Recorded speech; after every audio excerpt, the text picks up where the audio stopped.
Hey y'all, I'm going to be talking about some school shootings, and I wanted to go through the timeline of each one separately. And the only one I won't do, I'm not going to do SH. I'm not going to do that one because I'm not going to lie and try to say what YouTube wants me to say, and I don't agree with what they say is the truth of that.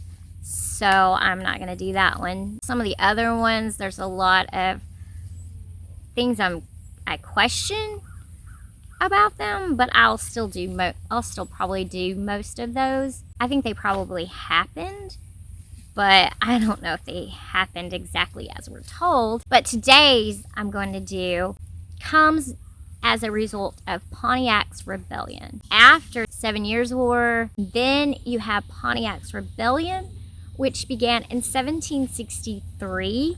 Pontiac was influenced by this man named Neolin. He was a prophet who said he received visions from what he called the Master of Life. And he told Neolin the only way to enter heaven was to cast off the Europeans and expelling the British from Indian country. And Pontiac was really influenced by him. Neolin preached the avoidance of alcohol, a return to traditional rituals, and pan-Indian unity. Pontiac took Neolin's words to heart, and it sparked the beginning of what would become known as Pontiac's War, or rebellion against British soldiers, traders, and settlers. The Indians had gotten along with the French really because the French would trade with them. They would also give them lots of just different gifts and things to keep that relationship amicable and pleasant and just to get along, basically. The British were pretty much broke after the 7 Years' War, and so they didn't give gifts to them. They also limited how much ammunition the Indians could get and things like that, and so there just wasn't this getting along type attitude between the British and the Indians. Due to all of that, Pontiac tries to get the Indian tribes together. A lot of tribes did join with him, and they began to attack British forts, and they were able to conquer, I think, 8 out of 11. So I say all that to go into what happened at this school. Our story takes place on July 26th of 1764. But the day before that, on July 25th of 1764, the Indians had attacked this lady. Susan Cunningham was her name. She was pregnant, and they killed her, they scalped her, and they removed the baby from her womb. The next day, this little boy named Archie McCullough, he was headed off to school. He wasn't needed in the summertime. His brother stayed home to work in the field, but he was not needed. He was 10 years old, and so he was sent to school. So as he made his trek to the school, it was about, I can't remember how far, like a mile for him to get to school, he saw something in the woods, and he thought, that wasn't a deer. It didn't move like a deer. And he really thought it was Indians.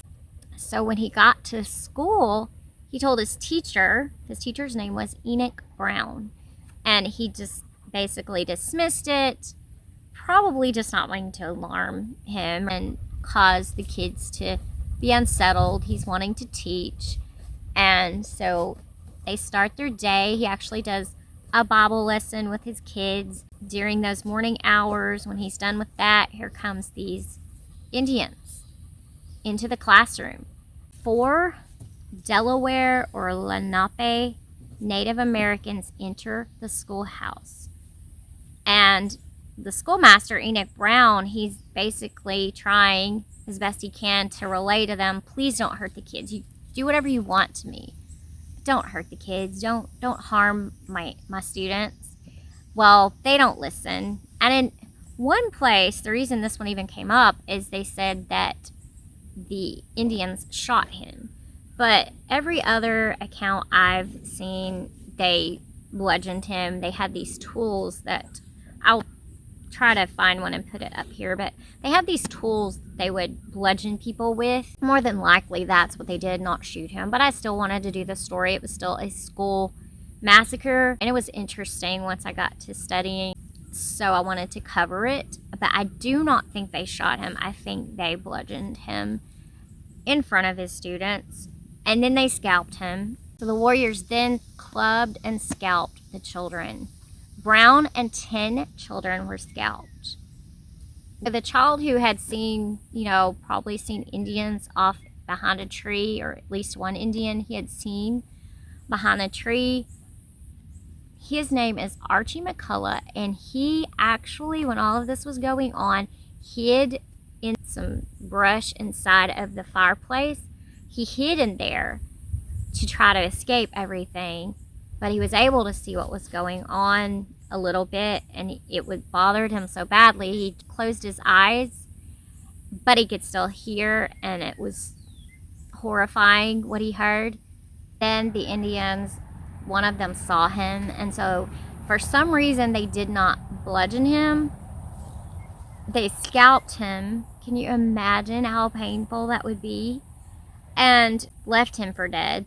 Well, this man named Mr. Lynn, I believe was his name, he was a farmer, and he was getting his hay ready, and he noticed that the kids weren't out playing. Like, he usually around noon they would be out playing and eating their food, and he noticed he didn't hear that, and so he was a little bit alarmed by that. So he goes to the school and sees this horrifying sight, and then he sees among the death, he sees Archie crawling around. He grabs Archie and takes him to the springs and to try to clean him up, and then he tells Archie, wait right here.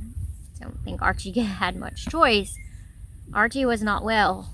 So the farmer leaves, I guess, to go get Archie's parents, because Archie's dad ends up in a little while showing up and taking Archie home. They do all kinds of treatments to Archie, doctors do, and many times they would have the preacher come. Okay, this is it. They would gather around his bed thinking, this is it, he's not going to make it. That happened a few times, and eventually, it took about 2 years, but eventually Archie did make a full recovery. He never really made a full recovery. He constantly, his head would hurt, and the PTSD from seeing and hearing all of that was just horrifying. He eventually did marry, and he had 2 children, but his wife left him, and then I think he just lived with his parents after that. His parents ended up having another boy and another daughter, or a daughter, and they would stay in a place for a little while, and then they just, as soon as Archie was better, they ended up leaving, and they would constantly travel till they ended up in Kentucky, and that's where they remained. Archie had a cousin, 2 cousins. One was John and one was James. And in July 1756, they were on their way to warn their parents of the approach of Indians toward their home. On a farm near Upton, 5 Indians and 1 Frenchman suddenly jumped out of the thickets, and they grabbed the boys. With 3 men behind them and 3 in front of them, they had no chance of escape. So John was 8 when this happened, and James was only 5. So what the Indians did, they put moccasins on the boys, although they carried James, but they put moccasins on both of them so their footprints could not be tracked. They actually made their way to Fort Duquesne. I'm not sure how to say that. It's Duquesne, and it had been built by the French. And during the whole journey, John had walked, but James had been carried. Before they arrived at the fort, the Indians painted their faces red and plucked out their hair, so they only had just a little bit standing in the middle of their heads. The Indians often did this when they were going to adopt their captives. And at this point, the boys were separated, and John never saw his brother James again. So John was taken across the Allegheny River in a canoe and was plunged into the river several times. He thought he was going to drown and he was very scared, but the Indians told him that he had become one of them. And they gave him to an Indian family, and he stayed there for 8 years. And he had a different name at this point. His new family moved a lot, and one day a Frenchman wanted to buy him, and they offered the Indian family a spade and a garden tool. But another day, a man who lived near Shippensburg, where they moved to, traded goods with the Indians, and he recognized John, and he told John's dad, I know where he is. So his father makes the long trip to find him. But by now, John actually enjoyed his Indian family. He had forgotten English, and his father insisted that he come with him. So John began the journey, and at night, to keep John from going back to the Indians, his father tied his legs under a horse. But John got away and ran as fast as he could, climbed a tree so his father couldn't find him. Several days later, he returned to the Indian village. And John didn't like some of the Indian ways because they could be cruel, but he said they had really good manners. He said the Indians never spoke above another person. When another person was speaking, they respected that. He later went back to his family, and he said that he was grateful he had been captured. He said if he hadn't been taken by these Indians, he would have been at school with his classmates and his teacher, Enoch Brown, when the Indians attacked the school. So it's kind of interesting that this was Archie's cousin. Another interesting thing is that John's second wife was Elizabeth Cunningham, who is the daughter of Susan King Cunningham. She was the daughter of Susan King Cunningham, not the baby though. Now, that baby died, but this was a child that she had had before that happened. Can you imagine? I mean, just talking to them, all the stories and comparing. One thing I saw somewhere that John said was when the young Indians that had attacked that school came in and showed the scalps of the young children, that the older Indians looked at them and pretty much showed them great disapproval of doing that. They did not like that they had hurt all of these young children, and they equated it to cowardice, and that was pretty much the greatest insult you could give Indians. So anyway, in telling this, I'm not in any way saying that the Indians were all, I mean, they took John in and they took care of him, and obviously, hopefully they took care of James as well. They did John, so I'm thinking they probably did him. I don't know what ever came of him, but it was so interesting. So I hope you find it interesting. The next shooting, I can't remember, it happened in the 1800s. I'll look into that one. It's just a lot of them are one person's mad at another person, and it's just kind of singular, not huge mass shootings or mass killings. Well, it's still interesting to research, and so hopefully you're interested in it like I am, and we will continue with these.